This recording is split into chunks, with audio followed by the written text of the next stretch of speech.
इस वीडियो में हम आपको दिखाएंगे रबीका काशिफ और हुसैन तरीन इस वक्त मक्का मुकर्रमा में उम्रे की सआदत हासिल कर रहे हैं।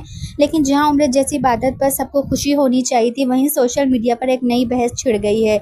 रबीका काशिफ ने खाने काबा के सामने खड़े होकर वीडियोस बनाई, जहां वो रो रही हैं, दुआ मांग रही हैं और हर लम्हा मोबाइल कैमरे में रिकॉर्ड कर रही हैं।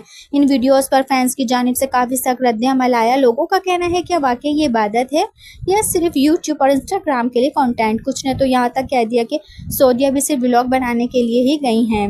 आपको याद होगा कि रबीका और हुसैन को इनके निकाह के मौके पर भी काफ़ी ट्रोलिंग का सामना करना पड़ा था, चाहे वो महंगा फोटोशूट हो या फजूल खर्ची। मदाहों ने हर चीज़ पर तनकीद की। अब एक बार फिर रबीका काशिफ पर सवालात उठ रहे हैं, खास तौर पर इस वीडियोस पर जिसमें वो खुद रो रही हैं और कैमरे की तरफ देख रही हैं। रबीका ट्रोलिंग पर रबीका काशिफ भी चुप ना रही, खुद एक वीडियो शेयर की जिसमें वो कहती हैं कि अल्हम्दुलिल्लाह हम तीसरा उम्रा मुकम्मल करने जा रहे हैं। जो कुछ भी कहा जा रहा है हमें कोई फ़र्क नहीं पड़ता। लोग बस बोल देते हैं, देखते नहीं है कि हम कहाँ खड़े हैं। बस एक ही बात कहूँगी, किसी को कुछ कहने से पहले 10 बार सोचना चाहिए। तो क्या वाकई रबीका सिर्फ कंटेंट के लिए उम्रा कर रही हैं या वो दिल से इबादत कर रही हैं और बस अपनी फीलिंग्स लोगों से शेयर करना चाहती हैं? ये फैसला हम आप पर छोड़ते हैं।